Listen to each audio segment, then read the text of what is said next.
Thanks for watching. Don't forget to like, comment, share and subscribe to Mufti Tariq Masood, famous scholar. آج لوگ چھوٹی چھوٹی باتوں پہ زبان سے کلمہ کفر نکال دیتے ہیں اور وہ سمجھتے ہیں کہ اس سے ہوگا کیا. ہمارے ہاں جو لبرل گھرانے میں پیدا ہونے والے بچے ہیں نا, ان کو ذرا سی ٹینشن ہو تو فوراً اللہ کو برا بلا معاذ اللہ کہنا شروع کر دیتے. میں ایسے اللہ کو مانتا ہی نہیں ہوں. ایک خاتون کے میاں نے کہیں دوسری شادی کی بات کی, ان کی وہ کہہ رہی میں, اس خاتون نے فوراً کہہ دیا کہ میں ایسے اسلام کو ہی نہیں مانتی جو مرد کو اجازت دیتا ہے دوسری شادی. تو بھائی آپ کسی اور طرح سے لڑ لو اس سے, آپ اس کو نہیں کرنے دو, اس سے تھوڑی کفر ہے. تو عورت کی فطرت ہے, نہ کرنے دو اس کو. بولے بھائی مجھے بہت تکلیف ہوتی ہے, میں نہیں برداشت کر سکتی. وہ فرض تھوڑی ہے کرنا, اجازت دی ہے نا اسلام نے. گن پوائنٹ پہ تھوڑی کہا کہ لازمی کرو. وہ تو میں گن پوائنٹ لے کے بیٹھا ہوں, بندوقیں یہاں پہ ٹھا کرو, ٹھیک ہے نا, وہ تو میرا ہیڈیک ہے نا, وہ اسلام کا تھوڑی ہے. تو بھائی یہ کہہ لو کہ نہیں کرو, مجھے تکلیف ہوتی ہے, جھوٹی موٹی کی بے ہوش ہو جاؤ, جھوٹی موٹی کی خودکشی کی دھمکیاں دے دو, ہاتھ پاؤں یوں کر لو اپنے تھوڑے سے, یوں عجیب سے کر لو. یہ ہوتا ہے سارے, یہ سب چل رہا ہوتا ہے مارکیٹ میں. کچھ بھی کر لو, اس سے آپ کافر نہیں ہوگی, کیونکہ عورت کو سوگن کی تکلیف ہونا نیچرل ہے. وہ نہیں چاہتی میرا میاں کسی اور کا ہو جائے. پھر اس میں خطرات بھی ہوتے ہیں, پتہ نہیں برابری کرے گا نہیں کرے گا. تو یہ رائٹ ہے. عورت, صحابیات کو بھی تکلیف ہوتی تھی. حضرت ابراہیم علیہ السلام نے جب دوسری شادی کی ہے تو آپ کی زوجہ کو, پہلی زوجہ کتنی نیک تھی, مگر ان کو بھی تکلیف ہوئی تھی.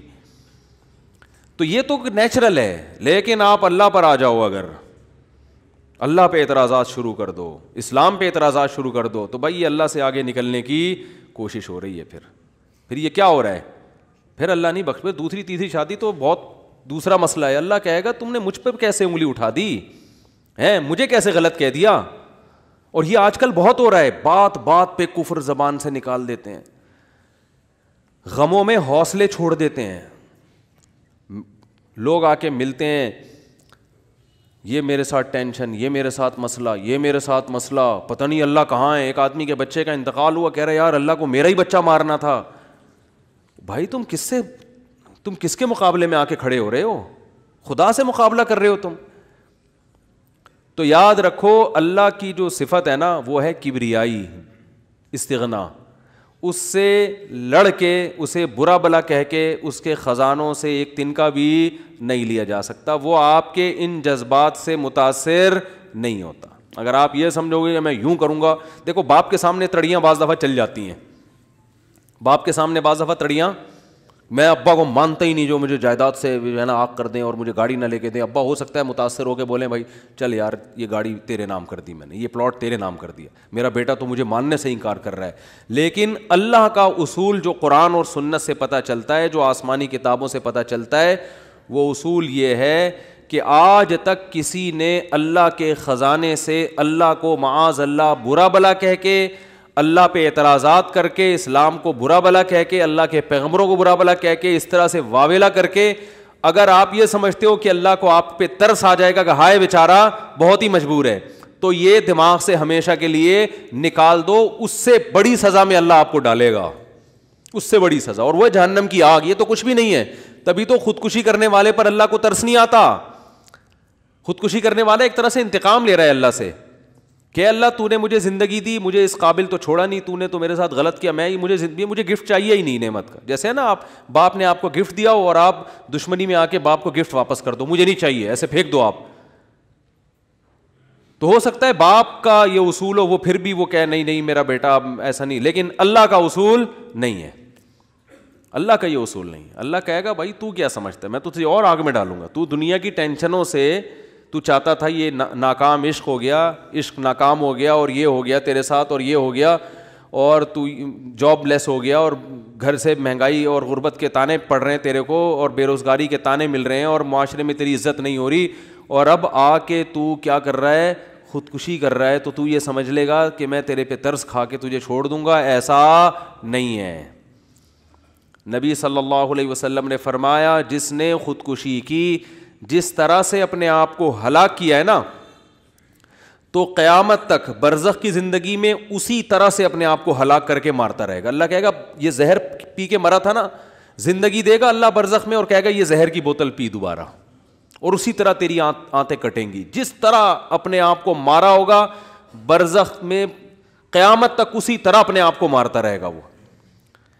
یہ بہت بڑی غلط فہمی ہے کہ ہم واویلا کر کے اللہ کو اپنی طرف متوجہ کر سکتے ہیں, ہم زبردستی کر کے اللہ کو اپنی طرف مائل کر سکتے ہیں. ایسا بالکل بھی نہیں ہے. بعض لوگ غموں سے پریشان ہو کے گناہ کرنا شروع کر دیتے ہیں, سمجھتے ہیں کہ یار میرا تو حق بنتا ہے, میں تو سٹا لگاؤں گا, میں تو ٹینشن میں آیا ہوا ہوں, میں تو شراب پیوں گا, میرے ساتھ یہ ہو رہا ہے تو میرا تو بھائی آپ پیو گے تو یہ نہ سمجھو کہ اللہ آپ سے خوش ہو جائے گا کہ جی آپ کو ایک غم آیا تھا, اس غم میں آپ نے چونکہ شراب شروع کی ہے ٹینشن ختم کرنے کے لیے, تو اب اللہ کو ترس آئے گا, نہیں اس پہ شراب کیا ہو گئی ہے, معاف ہو گئی ہے, یہ بیچارہ اس کا کیا بنتا تھا, رائٹ بنتا تھا, اس کو تکلیفیں اتنی دی ہیں. ایسا نہیں ہوگا بھائی, اس خوش فہمی میں مبتلا مت ہونا.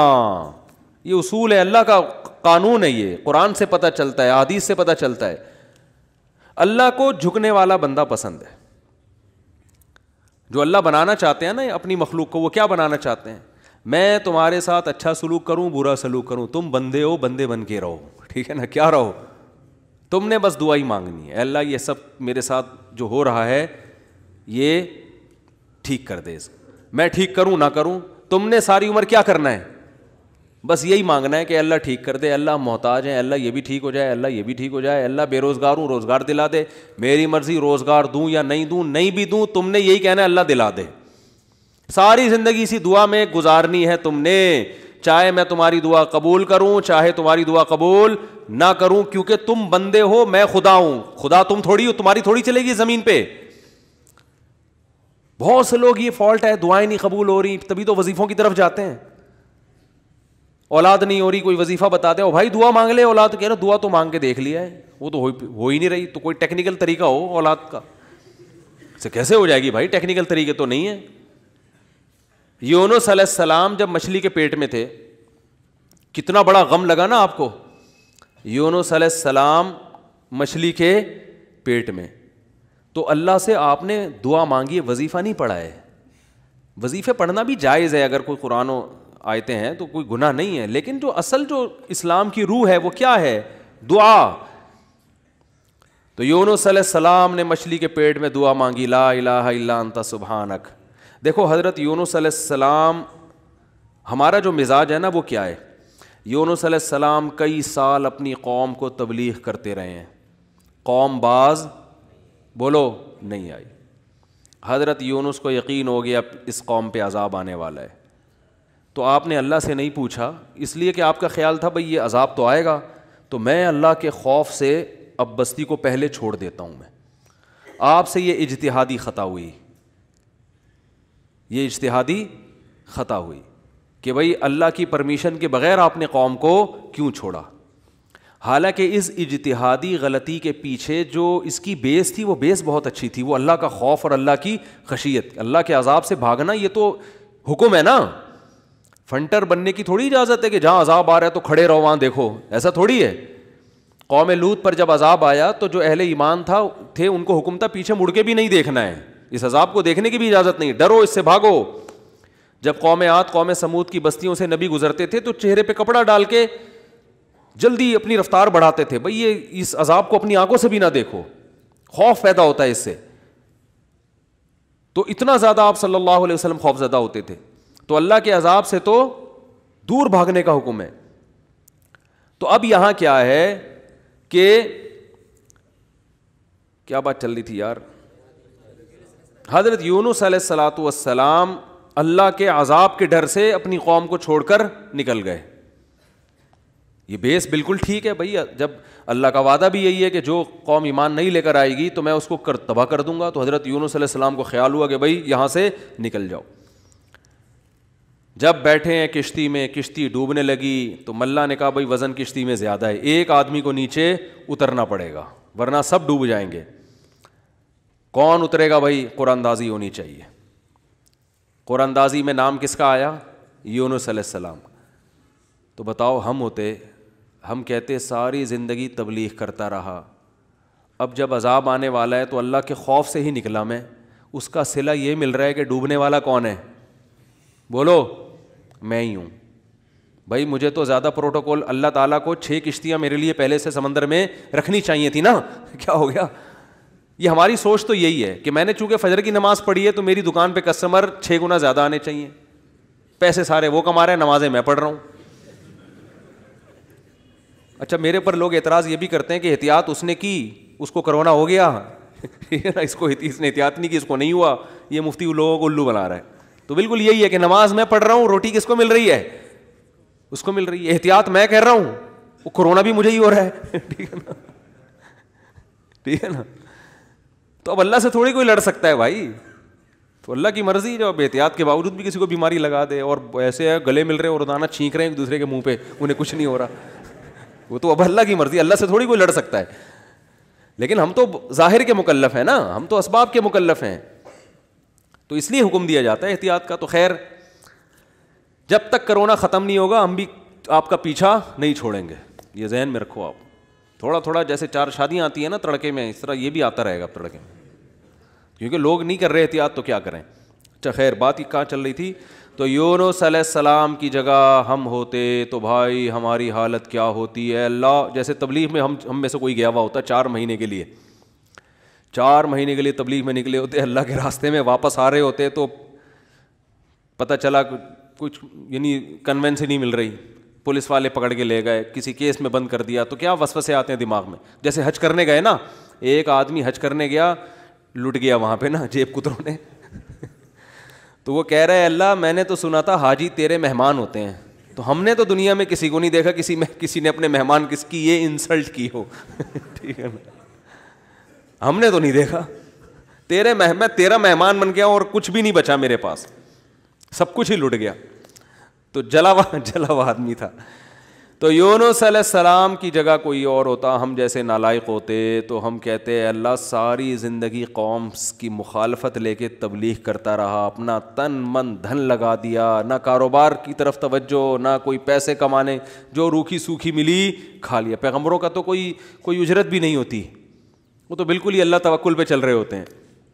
اے اللہ غربت میں وقت گزارا, کبھی کھانے کو ملا نہیں ملا, بس تیرے دین کو فوکس کیا. اب جب عذاب آنے والا ہے تیرا اس قوم پہ, تو تیرے خوف سے نکلا میں, جو تیرا ہی حکم ہے کہ مجھ سے ڈرو, میرے عذاب سے ڈرو. اب کم از کم کوئی 2-4 کشتیاں یا ہوائی بحری جہاز کوئی کھڑا ہوا ہوتا میرے استقبال میں, اور اگر نہیں تھا میں نے اپنے خرچے سے پہ کشتی لی ہے میں نے. ٹھیک ہے نا, ذمہ داری کس کی بنتی تھی اللہ؟ ذمہ داری تیری بنتی تھی کہ کشتی کا انتظام تیری طرف سے ہو. بھائی گورنمنٹ اگر کسی فوجی کو کسی مہم پہ بھیجتی ہے, اب جو امریکہ کے فوجی افغانستان آئے ہوئے ہیں ان کو باعزت واپس نکالنا کس کی ذمہ داری ہے؟ بولو نا, امریکہ کی ذمہ داری ہے نا. تو تبھی تو فوجی کہہ رہے ہیں بھائی تم نے ہمیں عزت کے ساتھ جب بھیجا ہے تو عزت کے ساتھ پٹھانوں سے بچا کے نکالنا کس کی ذمہ داری ہے؟ یہ امریکہ کی ذمہ داری ہے نا. تبھی امریکہ قطر میں کوشش میں لگا ہوا ہے کہ بھائی یہ کسی طرح اپنی عزت بچا کے واپس آ جائیں گے. اور بالکل صحیح کر رہا ہے امریکہ اپنے لحاظ سے, اس کا فرض بنتا ہے جب آپ نے فوجیوں کو بھیجا تو واپس بھی تو لے کر آؤ نا ان کو. تو بالکل میرے بھائی یہ بات ذہن میں آ سکتی تھی یونس علیہ السلام کے کہ اللہ یہ سب میں نے تیرے لیے کیا ہے, اب تیرا عذاب آ رہا ہے تو مجھے تو یہاں سے فرار ہونا ہے بستی سے, تو کشتی کا انتظام کرنا میرے ذمے نہیں ہے بلکہ کس کے ذمے ہے؟ تیرے ذمے ہے. چلو میں نے اپنے خرچے پہ کر لی. اب اے اللہ تو خود ہی اگر ڈوب رہی, اول تو ڈوبنی نہیں چاہیے, تجھے تو یہ طاقت ہے کہ 100 آدمی بھی کشتی میں بیٹھ جائیں, جب تک تیری مرضی نہیں ہوگی کشتی کلٹی بولو نہیں ہوگی, یہ نہیں کلٹی ہو سکتی. دوسری آزمائش تو نے یہ آزمائش میں ڈال دے گی, کشتی کلٹی ہو رہی ہے. اور اگر کلٹی ہو بھی رہی ہے تو ایسے نالائق لوگ اس کشتی میں بیٹھے ہوئے ہیں. کار آمد تو صرف اس میں یونس علیہ السلام تھے, باقی تو سارے نالائق, کیونکہ مشرک لوگ تھے سارے, بت پرست, پان گٹکے والے, سگریٹ والے, تمباکو والے, سارے اس میں بیٹھے ہوئے ہیں. وہ تو پتہ نہیں کیا کیا نشہ کرتے ہوں گے, سارے ایک نمبر کے چور یہاں بیٹھے ہوئے ہیں کشتی میں. تو اللہ ان میں سے کسی کو تو خود ہی جو ہے نا ڈلوا دیتا. اور قرآن اندازی ہو رہی ہے تو نام کس کا آ رہا ہے؟ میرا نام آ رہا ہے, جس نے ساری زندگی تبلیغ کی.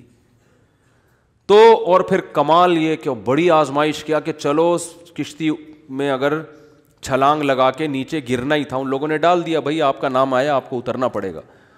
تو تیرنے کا آپشن ہوتا ہے, کہیں تیرتے رہیں گے, کوئی ٹیلا آ گیا وہاں بیٹھ گئے, یا کسی نے دیکھ لیا کوئی رسی پھینک دی, جیسے یا کہیں کنارے پہ اتر گئے, جیسے ہی چھلانگ لگائی ہے ایک اور بڑی آفت, سمندر کی مچھلی نے آپ کو نگل لیا.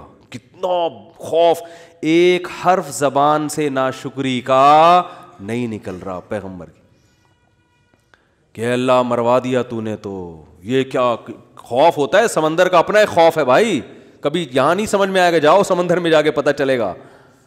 اور قرآن سے پتہ چلتا ہے رات کا وقت تھا, اندھیرا تھا, اندھیرے میں بہت, کیونکہ فنادا فی الظلمات, فی الظلمہ نہیں ہے کہ اندھیرے میں پکارا, اندھیروں میں پکارا. پتہ چلا کہ بہت سارے اندھیرے تھے, یعنی ایک مچھلی کے پیٹ کا اندھیرا, ایک سمندر کی تہ کا اندھیرا, اور ایک رات کا اندھیرا. کس قدر خوف. بتاؤ آج کسی کو ایسی ٹینشن ملتی ہے؟ آج یہی ٹینشن ہے, ابا نے اس دن چپیٹ لگا دیا تھا کھینچ کے, اور بھائی تمیز سے بات نہیں کر رہا, بیگم کنٹرول میں نہیں ہے, اور مفتی صاحب کے بیان سن کے اللہ کی خاطر شادی کی تھی, پھنس گئے. ایک آدمی میرے پاس آیا, کہنے لگا مفتی صاحب میری بیوی کی نہ شکل اچھی ہے اور نہ بات کرنے کا انداز اچھا ہے. تو مجھے خود بتا رہا تھا, کہہ رہا اتنی بد اخلاق ہے. میں اس سے کہتا ہوں اگر تیری شکل بھی اچھی ہوتی نا, میں تیری بد اخلاقی برداشت کر لیتا. چلو یار, پتہ نہیں جھوٹ بول رہا تھا سچ بول رہا تھا, اللہ ہی جانے. اب یہ کوئی ٹینشن ہے بتاؤ؟ اصل ٹینشن تو وہ ہے نا. اچھا لوگ کہہ رہے ہوتے ہیں وہ ہو جاتا نا اچھا تھا, ہم سمندر میں ڈوب جاتے اچھا تھا. او بھائی ابھی ڈوب ہی نہیں رہے ہو اس لیے کہہ رہے ہو اچھا تھا. جب ڈوبنے لگو گے تو وہی کیفیت ہوگی. وہ جو پھندا آ گیا تھا نا درخت سے, ایک آدمی کہتا نا اللہ موت دے دے زندگی سے, تو وہ کسی نے پھندا پھینک دیا اوپر سے, اور یہ کہا کہ میں اللہ ہوں, اس میں گردن ڈال لے اٹھا لوں گا. تو وہ کہتا ہے یہاں تو کوئی مذاق بھی نہیں کر سکتا ہے اللہ. تو وہ جب آتی ہے نا اپنے اوپر, تو پھر یہ کنڈیشن ہوتی ہے. تو یونس علیہ السلام پر جو آزمائشیں آئیں, کتنی بڑی بڑی آزمائشیں, مچھلی کا پیٹ اور نگل گئی مچھلی اکثر ثابت نگلتی ہے. ذرا بھی شکایت, کیونکہ ہم بندے ہیں بھائی, ہماری جو ڈیوٹی ہے ہم نے وہ کرنی اور چھوٹا بن کے رہنا ہے. ہم نے اللہ کے سامنے یہ نہیں کرنا یہ کیا ہو رہا ہے, ایسا کیوں ہو گیا, میں تو تبلیغ کے لیے نکلا تھا, میرے ساتھ یہ ناانصافی. یہ نہیں ہوتا. یہ اصول قرآن کیوں یہ واقعہ ذکر کر رہا ہے؟ یونس علیہ السلام اللہ کے برگزیدہ پیغمبر ہیں. ہمارے حضرت فرمایا کرتے تھے یہ محبت کی چٹکیاں ہوتی ہیں. انسان کو جس سے محبت ہوتی ہے تو اس کو ستاتا ہے, اور یہ ستانا تکلیف برائے تکلیف نہیں, اس کے درجات کو بلند کرنی محبت کا اظہار ہے کہ میرا ایسا بندہ ہے, ایسا پیغمبر ہے, کتنی آزمائشوں میں ڈالا, زبان سے ایک حرف ناشکری کا نہیں نکل رہا, ساری اپنی طرف منسوب کہ میری غلطی ہے, میری غلطی ہے, میری غلطی ہے, میں غلط ہوں. تو قرآن کے الفاظ دیکھو, جب مچھلی نے نگلا ہے اور سمندر کی تہ میں گئی اندھیروں در اندھیرے, تو یونس علیہ السلام نے فنادا فی الظلمات, اندھیروں میں کیا پکارا, لا الہ الا انتا, اے اللہ تیرے سوا کوئی غلامی کے لائق نہیں ہے, میں تیرا غلام ہوں.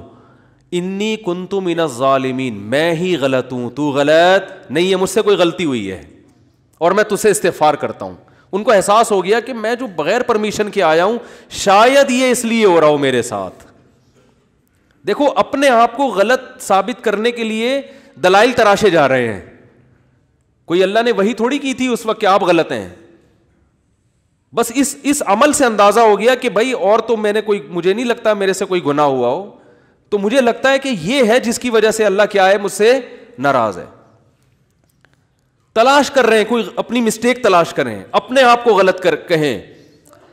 تو لا الہ الا انتا سبحانک, اے اللہ تو ہر عیب سے پاک ہے. کیا مطلب, تو میرے ساتھ غلط نہیں کر سکتا, یہ میرا ہی کوئی عمل ہے جس کی وجہ سے ایسا ہو رہا ہے. تو تھوڑی غلط ہے, تو ہر عیب سے پاک ہے, تو ظالم تھوڑی ہے, میری غلطی ہے, میں غلط ہوں. کیا اللہ کے رحمت کے خزانے حرکت میں آتے ہیں. فَالْتَقَمَهُ الْحُوتُ وَهُوَ مُلِيمٌ, قرآن کہہ رہا ہے مچھلی نے نگلا اس حال میں کہ یونس علیہ السلام اپنے آپ کو ملامت کر رہے تھے. جب مچھلی کی نگل رہی تھی اس وقت بھی اپنے آپ کو ملامت کر رہے ہیں, اپنے آپ کو برا بلا کہہ رہے ہیں, میں غلط, میں نے غلط کیا. تو جب مچھلی کے پیٹ میں جا کے توبہ استغفار کی ہے تو اللہ کی صفت استغنا دیکھو. اللہ فرماتے ہیں لولا انہ کان من المسبحین, اگر یونس اپنی غلطی کا اعتراف نہ کرتے للبث فی البطن الی یوم یبعث فی بطنہ الی یوم یبعثون, قیامت تک اسی کے پیٹ میں رہتے, وہ نہیں نکلتے. یہ اللہ کی صفت استغنا ہے کہ بھائی اللہ کو آپ ڈرا کے دھمکا کے یا اپنی غلطی کا اعتراف کیے بغیر اللہ پہ ڈال کے اللہ سے کچھ بھی منوا نہیں سکتے. اللہ کہتے ہیں ہمیشہ رہتے, لیکن اللہ کو پتا تھا نہیں ہے ایسا, وہ تو آزمایا. پیغمبر تو گناہ نہیں کر سکتے نا, تو یہ تو اللہ آزما رہے ہیں دنیا کو دکھانے کے لیے کہ میرے نیک بندے ایسے ہوتے ہیں. تو اللہ فرماتے ہیں کہ فَأَنبَذْنَاهُ بِالْعَرَاءِ, ہم نے ایک میدان میں ان کو, جب انہوں نے توبہ استغفار کی ہے تو اللہ نے مچھلی کو حکم دیا ان کو نگل دے باہر, اور وہ مچھلی نے آپ کو ساحل سمندر پہ ڈالا ہے. اب اللہ کی رحمت کے خزانے, سمندر کے ساحل پر کچھ بھی نہیں تھا. اللہ فرماتے ہیں وہاں اپنی قدرت سے ہم نے درخت پیدا کر دیا جو ان کو کیا دے گا, چھاؤں. اب معجزے ہو رہے ہیں کہ نہیں ہو رہے بھئی؟ اللہ آزمایا, اللہ نے کہا آزمائش میں پورا اترا یہ بندہ, میرے یہ نیک بندے آزمائش میں پورے اترے ہیں. اور اللہ نے اپنی قدرت سے درخت پیدا کر دیا اور حکم دیا جاؤ اپنی قوم کے پاس واپس جاؤ. قوم سے عذاب ٹل گیا. ہوا یہ تھا کہ جب یونس علیہ السلام کو یقین ہو گیا عذاب آ رہا ہے, تو یونس علیہ السلام جیسے ہی نکلے, وہ قوم تھی ہوشیار, اس کو اندازہ ہو گیا کہ بھائی یہ جب تک ہم میں تھے تو عذاب کا چانس نہیں تھا, یہ گئے ہیں تو اب واقعی آئے گا. تو عذاب دیکھے بغیر انہوں نے توبہ تائب شروع کر دی, تو اللہ نے وہ عذاب آنے والا ان سے کیا کر دیا, ٹال دیا. وہ ہے اللہ کی رحمت اللہ کے غضب پہ کیا رہتی ہے, بولتے کیوں نہیں بھائی, غالب. تو یہ واقعہ بھی ثابت ہو گیا, رحمت ہمیشہ گراف اللہ کا اوپر رہتا. ہاں عذاب دیکھ لیتے اور مذاق اڑاتے, جیسے قوم عاد نے مذاق اڑایا. فلما رأوه عارضا مستقبل اودیتہم, جب انہوں نے بادلوں کو اپنی طرف آتے ہوئے دیکھا, پیغمبر بتا رہے ہیں کہ یہ عذاب ہے, تو کہہ رہے ہیں ھذا عارض ممطرنا, کوئی عذاب نہیں ہے بھائی, بادل تو آتے ہیں برستے بھی ہیں, کوئی نارمل. وہ تو آخری دم تک ڈٹے ہوئے تھے. اب کیونکہ اللہ کی صفت غضب بھی ہے, رحمت غالب تو رہتی ہے, لیکن ایسا نہیں ہے کہ غضب ختم ہی ہو گیا ہے. پھر اللہ نے عذاب بھیجا اس قوم پہ. 7 دن 8 راتیں تیز ہوائیں چلی ہیں, 8 دن 7 راتیں, اور ایسا اٹھا کے اس قوم کو پٹخا ہے کہ اللہ فرماتے ہیں کہ انہم اعجاز نخل خاویہ. 1 ہفتے کے بعد ایسا لگ رہا تھا کھجور کے تنے ہیں جو اوندھے پڑے ہوئے ہیں, بڑے بڑے قداور لوگ تھے وہ. اللہ نے تو اس لیے میرے بھائی جب کوئی غم آئے, پریشانی آئے, تو واویلا نہ مچایا کرو, رونے دھونے کی اجازت ہے.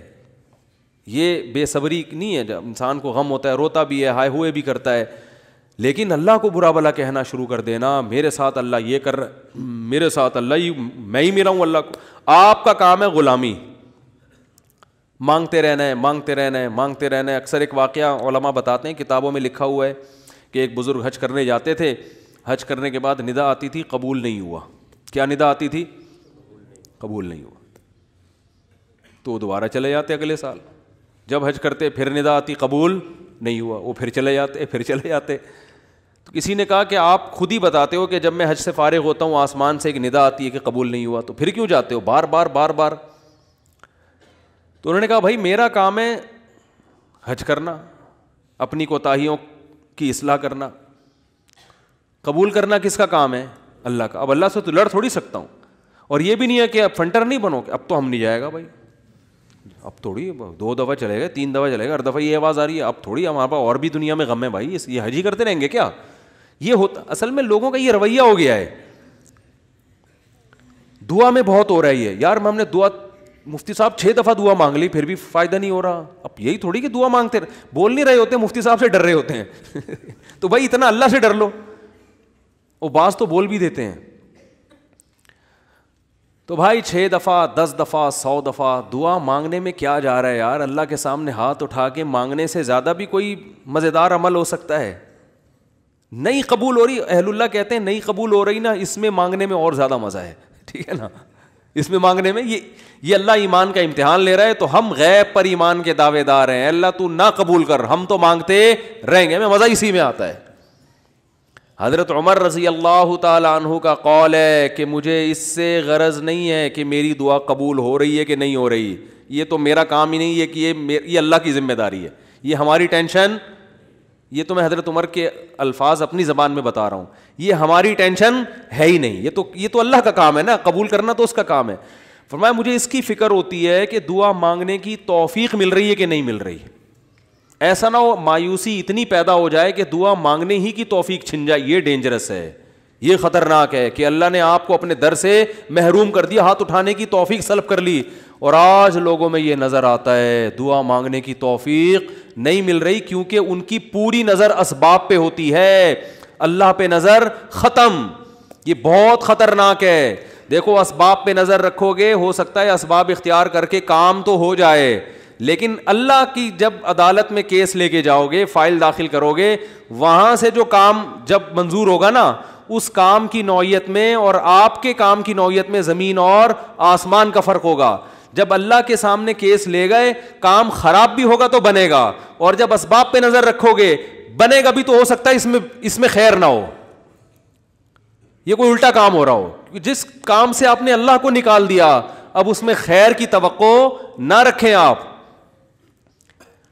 آپ بیمار ہوئے, صرف دواؤں پر اکتفا کیا ہوا ہے آپ نے, اللہ سے دعائیں نہیں مانگتے اور ضرورت بھی محسوس نہیں کرتے کہ چھوڑو یار, جب میں آگمنٹن کھا رہا ہوں, جب میں یہ سیرپ پی رہا ہوں, تو گورے بھی تو ٹھیک ہوتے ہیں نا بغیر دعا کے. کیا خیال ہے بھائی, جب وہ ٹھیک ہوتے ہیں تو مجھے دعا مانگنے کی کیا ضرورت ہے؟ تو عین ممکن ہے آپ ٹھیک ہو جاؤ, دوا اثر کرتی ہے, اللہ نے دنیا کو اسباب سے جوڑ دیا, لیکن یہ ٹھیک ہونا بھی آپ کے لیے نقصان کا ذریعہ بن سکتا ہے. اور آپ دعا مانگو دوا کے ساتھ, ہو سکتا ہے آپ ٹھیک نہ ہو, لیکن پھر ٹھیک نہ ہو کے بھی اس میں اللہ کیا ڈال دے گا؟ بولو نا, خیر ڈالے گا. اللہ اس میں خیر ڈالے گا.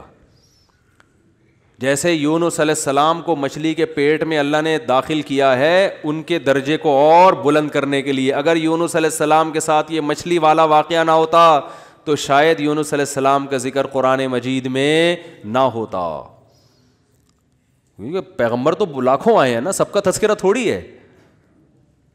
اور نبی صلی اللہ علیہ وسلم نے حضرت یونس کی فضیلت الگ سے بیان کی ہے. فرمایا لا تفضلونی علی یونس, مجھے یونس پر فضیلت مت دو. حالانکہ دیکھو یہ تو اجماعی عقیدہ ہے کہ ہمارے نبی تمام پیغمبروں سے افضل ہیں, لیکن کیا مطلب نام لے کے میرے مقابلے میں یونس کو نہ لے کر آؤ کہ میں ان سے زیادہ افضل ہوں. کیوں؟ کیونکہ اس میں اس بات کا امکان تھا کہ شاید اس واقعے کی وجہ سے لوگ یونس علیہ السلام کی توہین نہ کر رہے ہوں کہ وہ اللہ کی پرمیشن کے بغیر چلے گئے تھے. تو کہیں اس واقعے کو بنیاد بنا کے لوگ ایسا نہ ہو کہ کہیں کہ ہمارے نبی تو افضل ہے, یونس علیہ السلام افضل نہیں ہے, کیونکہ ہمارے نبی تو بغیر پرمیشن کے کوئی کام نہیں کیا, اور یونس علیہ السلام تو اللہ کی پرمیشن کے بغیر چلے گئے تھے. تو اس لیے نبی نے اس کانسیپٹ کو درست کرنے کے لیے, کلیئر کرنے کے لیے کہ کہیں تمہارے ذہن میں یہ چیز نہ ہو, اس لیے کیا مطلب حدیث کا کہ یونس علیہ السلام کا نام لے کے دونوں کو مجھے ان کے مقابلے میں لا کے کھڑا مت کرو, اور یہ مت کہو کہ محمد صلی اللہ علیہ وسلم حضرت یونس سے افضل ہیں. حالانکہ افضل ہیں, لیکن جہاں بھی حضرت یونس کی توہین کا ذرہ برابر بھی شائبہ نکلتا تھا آپ صلی اللہ علیہ وسلم نے اس سے منع کر دیا, اس لیے کہ آپ صلی اللہ علیہ وسلم جانتے تھے کہ یہ جو کچھ یونس علیہ السلام کے ساتھ ہوا یہ اصل میں آپ کو بلند مرتبہ دینے کے لیے ہوا تھا, اور یہ بتانے کے لیے ہوا تھا کہ اللہ کی صفت استغنا کیا ہے, اور یہ بتانے کے لیے کہ اللہ سے لڑ کے کوئی چیز نہیں لی جا سکتی, اور یہ بتانے کے لیے کہ غموں میں, ٹینشنوں میں, پریشانیوں میں اللہ کے نیک بندوں کا رویہ کیا ہوتا ہے. اور میں آپ کی جنرل نالج کے لیے ایک بات یہ بھی بتا دوں کہ جس کا یہ لائف اسٹائل ہوگا نا وہ ٹینشنوں میں بھی خوش رہے گا.